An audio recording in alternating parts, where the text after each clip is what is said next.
Welcome to the TAF Hub. This is a brand new show brought to you by TAF Africa Global to educate you on real estate business and all the information you need to know about real estate.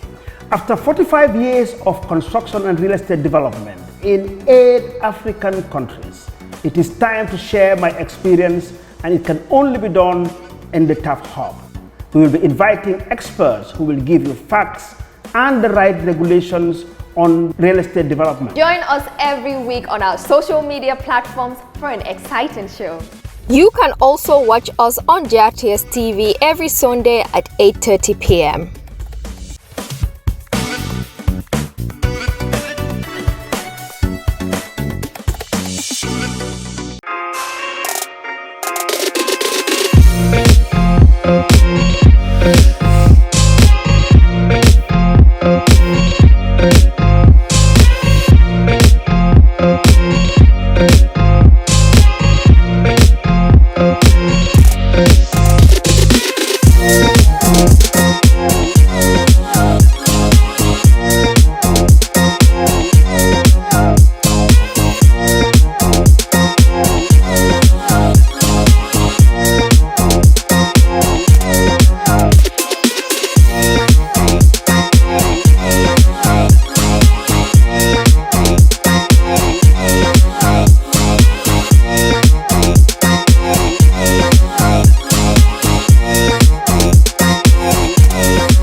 Fellows, you are used to this now.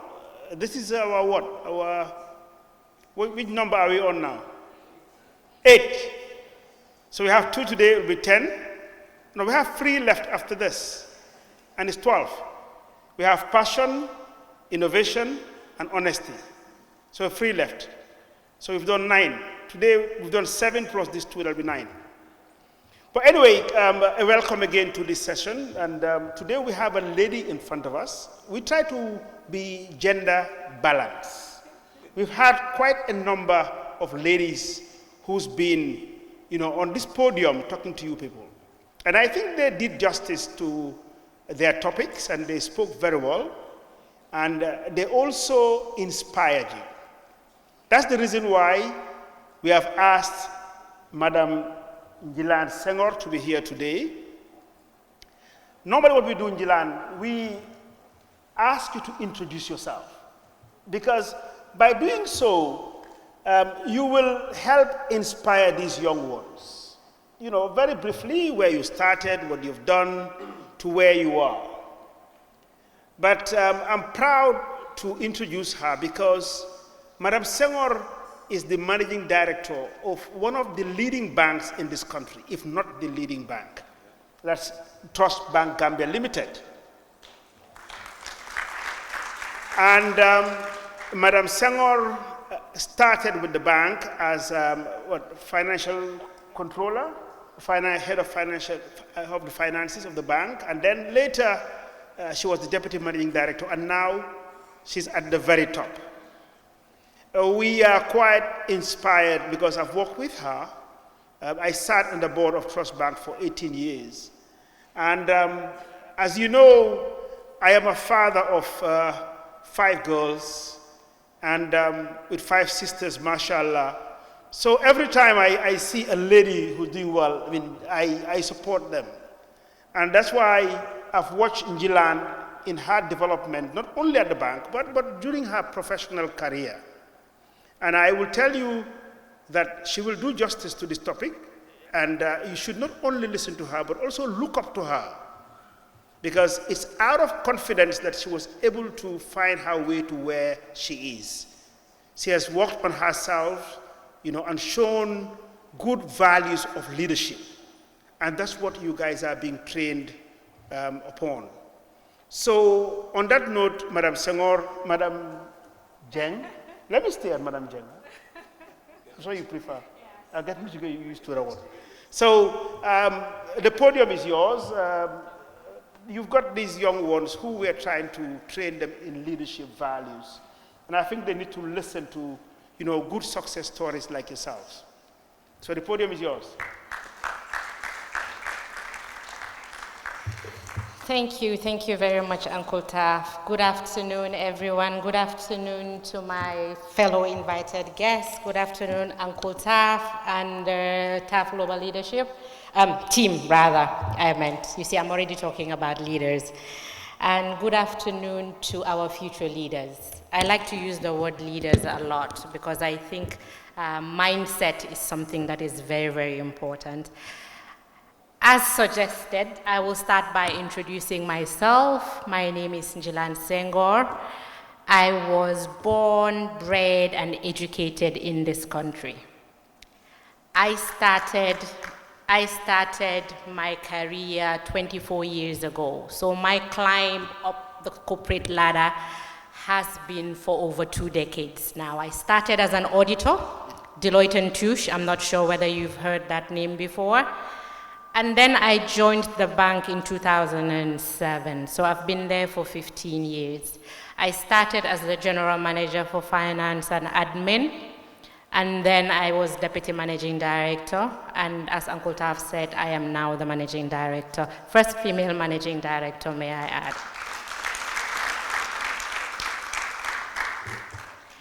I am also a married mother of 2, and that is just by the way, to show that women can be homemakers as well as career women. I am especially excited today that I see women in this group because just yesterday, even though I'm not active on social media, I do like to poke my nose in once in a while. And just yesterday, I saw a post by a gentleman who said, Gambian women like to fight only for positions of power. I'm not even sure how he defined positions of power. You will never see them in industries like masonry, and he named a few others. So Uncle Taf, thank you for proving him wrong. I want you to acknowledge how lucky you are. And I want you to appreciate that at this stage in your careers, you are associating yourself with a company and with people who can add value to your growth. I saw this when I came in, core values of leadership. I don't think I ever heard about core values until possibly the last decade. I did not have this opportunity when I was climbing the corporate ladder. So for you to be introduced to core values and going through that list, those 12, you don't need anything other than that to grow your careers. My job here today is to talk about confidence. About a week and a half ago, I think 2 weeks ago, Uncle Taf and I met on this very podium. And as I was leaving, he ran after me and he said, Njilan, I have this program coming up and I want you to give a talk on confidence. I said, okay. And then I left and I got in my car and I'm like, hang on, did he say confidence? Because I'm not usually exuding confidence, at least that's what I thought. Up to that moment, I thought confidence was about being, an extrovert and loud and being able to speak in public and all the rest of that. And those things don't come easy to me. But then over the past few days, I've been reflecting, and this is what I have realized. I have realized that confidence does not have to be loud. It doesn't, and that's the first lesson you need to learn. Confidence is wide. And I'm not going to talk about all of it because we don't have time. I'm not going to talk about unwarranted confidence. I'm not going to talk about confidence by association. I'm not going to talk about, I've done it before confidence. I'm going to talk about effort will lead me to results confidence, because I think that is the kind of lesson that you need to hear right now. What is confidence? I think when I was coming here, I had hoped that there would be a mic and we could pass it around because I want this to be as interactive as possible. But in the interest of time and in the absence of a mic, maybe I can just go ahead.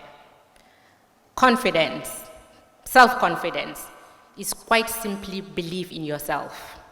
Believe in your abilities, believe in your skills, believe in your knowledge, and believe that you have the right attitude to go places. That's it. That's a simple definition of confidence. Is it easy? Do you know what it is?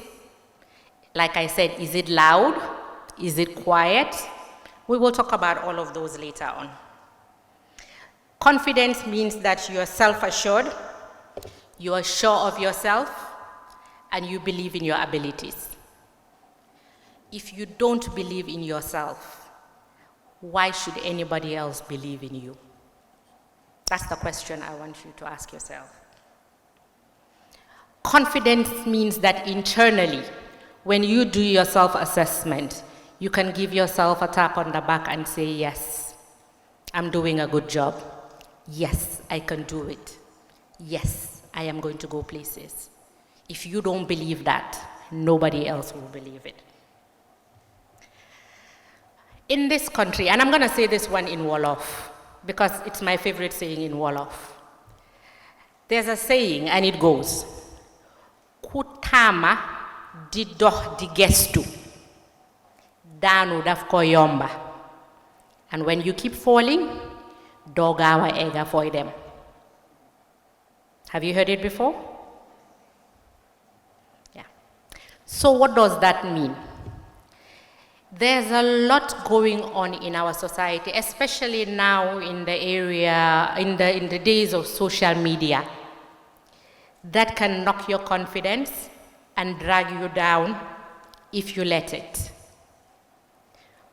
But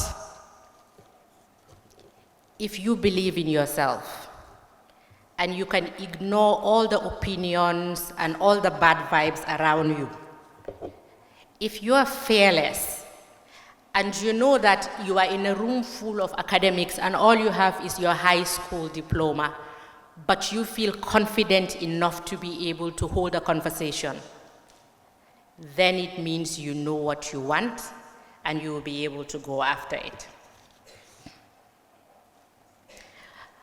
What is the behavior of confidence? If you are known to say, I cannot, I don't believe, or you are very critical of yourself, you focus on the negative. If something goes wrong, you are very quick to blame yourself. If something goes right, you are very reluctant to celebrate yourself. Then it means you lack confidence. Confidence is an emotional and a mental state of mind. If you don't have the right mindset, then you will allow everything around you to dictate your efforts. So, what does confidence look like? That's a question that I want to ask you today. If you look at me, if you ask me what my character is, I am an introvert, I am quiet, I don't like to draw attention to myself, but then if I'm in a room full of my peers, I am able to hold my own in a conversation because I have worked on the things that I need to work on to be able to do that. And what are those? It's knowledge.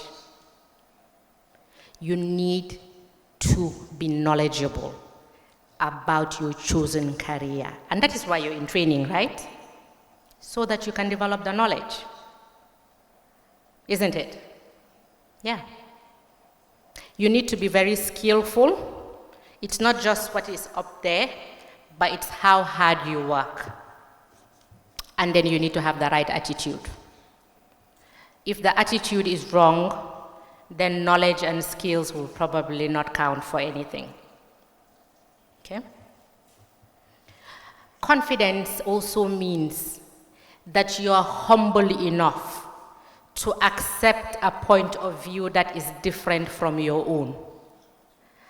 I'm going to go back to social media these days, but I get scared when I see somebody hiding behind the anonymity of a computer. And they attack and they vilify somebody because that person said or did something that they do not agree with.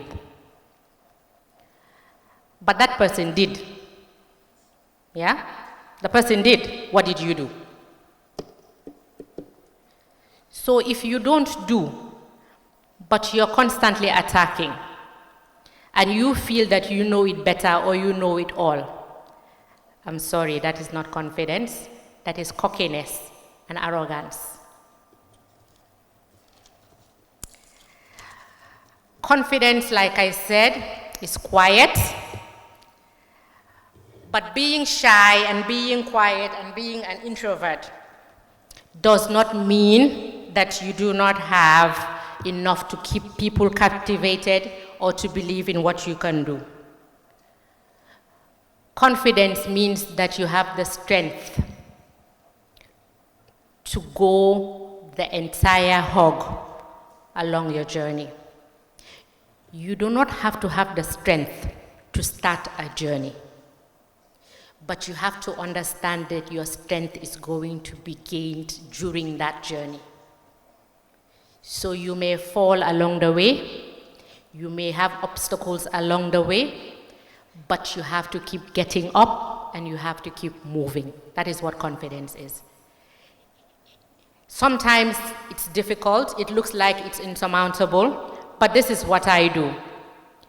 I break my goals into smaller and achievable goals, so that every time I conquer one, it builds my confidence and it gives me the courage to go on to the next one. And when it fails, I see how to go about it, because unless I conquer that one, I cannot move on along my journey. You agree? I want to go back to talk about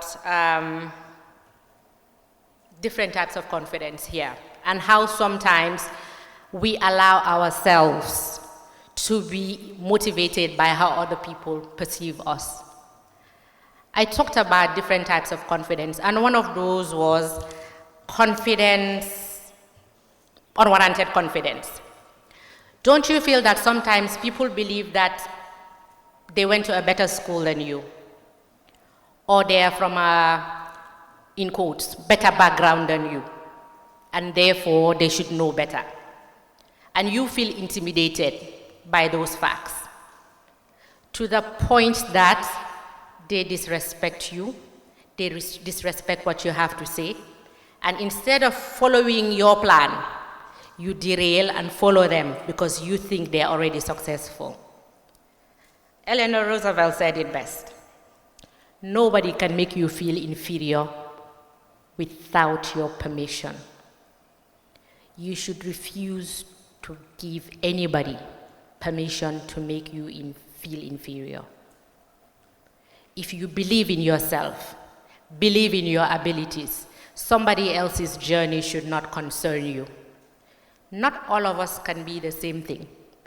Not all of us can be in the boardroom. Not all of us can be doctors. Not all of us can be engineers. No matter what career you choose, you have to focus on that and consider it to be a journey for self and not a journey for anybody else. You have to protect yourself from internalizing opinions by other people, because they will only drag you down. Okay? On social media now, I keep referring to social media because it worries me. I have teenage kids, and sometimes they screenshot things and they send it to me, and I worry about what they are learning from that. Confidence is not about being superior to others. It is not about being arrogant. It is not about being cocky. Confidence is natural, and that is why I keep saying confidence is quiet. So the person who makes the most noise or shouts the most, for me, is not confident, because confidence is natural. And talking and screaming at people, is that natural? Is that the normal way to speak at people? So if you cannot be calm and polite and respectful when you talk to people, and you feel the only way that people should hear you is when you scream and shout, then that is unnatural. And that for me is not confidence. So never feel the need to do that. Never feel the need to be critical of other people's opinions. You never know what you will learn. That's why I said confidence is humility. You can be the most educated in the room, but rest assured, when you give yourself an opportunity to listen to what other people have to say, chances are you will learn something that you would not have learned ordinarily. You only have to be humble enough to accept that fact. But if you are like me and you are suffering from,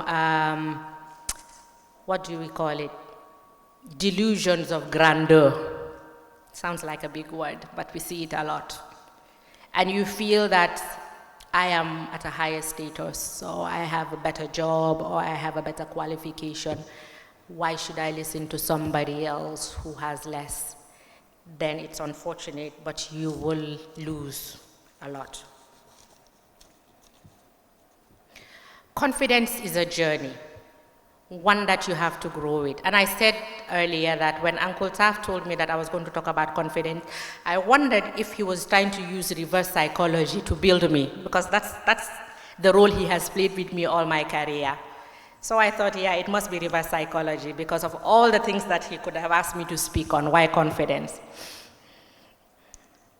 But confidence is a journey.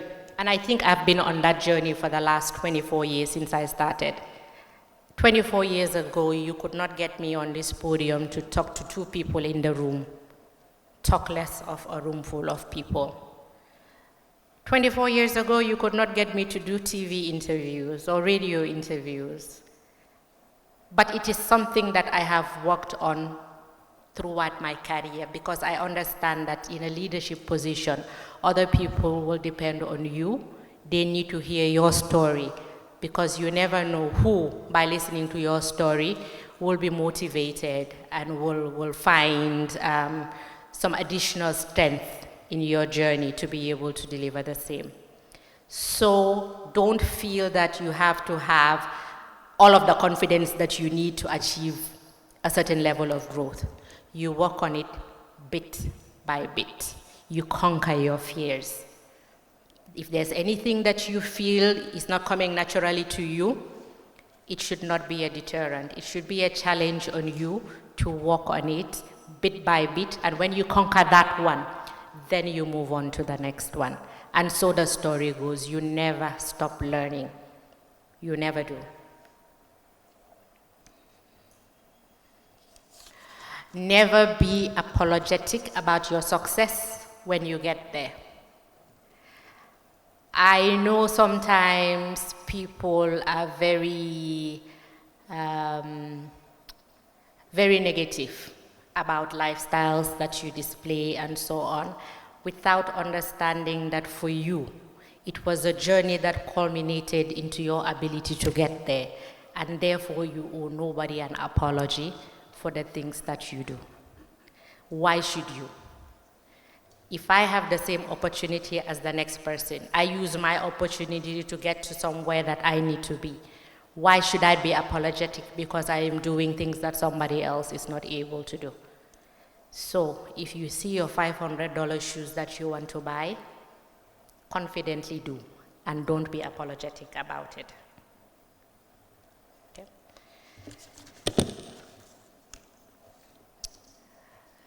Confidence is something that you will have to develop internally. We can hold sessions like this. We can talk to you about our experience. We can talk to you about the journey. We can deliver all kinds of lectures on any of these core values. But the work must start with you. There are certain things I cannot put in you, but I can tell you what the benefits are once you conquer that objective.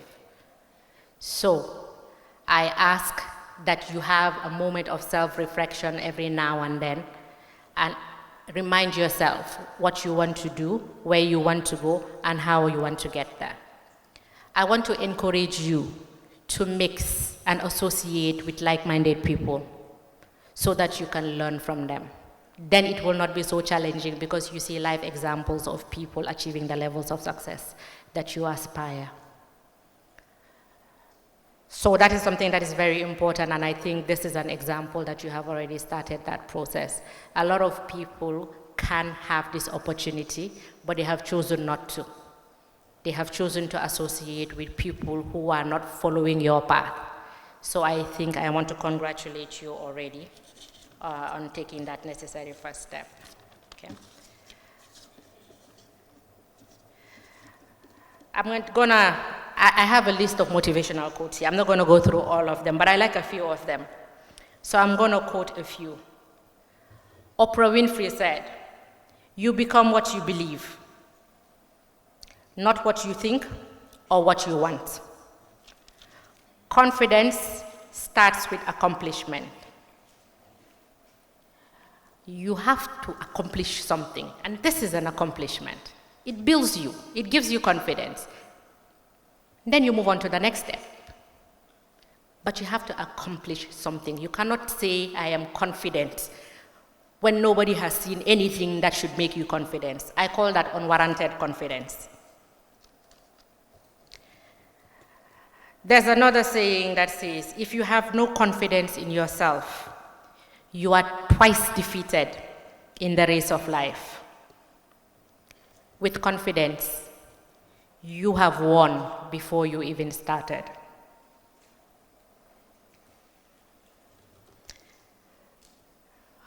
I will leave you with this last quote. Don't waste your energy trying to change opinions. This one is very important to me because, again, I repeat, I feel that there's a lot of peer pressure out there. I feel there's a lot of negative energy out there, and I feel that whether you intend to or you don't, in your subconscious somewhere, it is having a dragging effect on you and your growth. So I'm going to read this one again. Don't waste your energy trying to change opinions. Do your thing, and don't care if anybody likes it. It is your journey, not their own. Our future leaders, I call you our future leaders because it is my hope and desire that you are. Gambia needs you. No matter what you do, no matter which career option you have chosen, Gambia needs its sons and daughters to have an impact for the development of this country. Thank you for choosing a career path. It is a fantastic one. If you want to see an example of success, look no further than Mr. Mustafa Njai. So it means you have chosen well, because you can identify a leader, a man who is well respected in his field, and who could have been satisfied that he can make his money and live his life without caring about growing other people, other sons and daughters of this soil. But he has chosen to share and to give. And I think he should be applauded for that. And I think you should pay him back by becoming like him or better.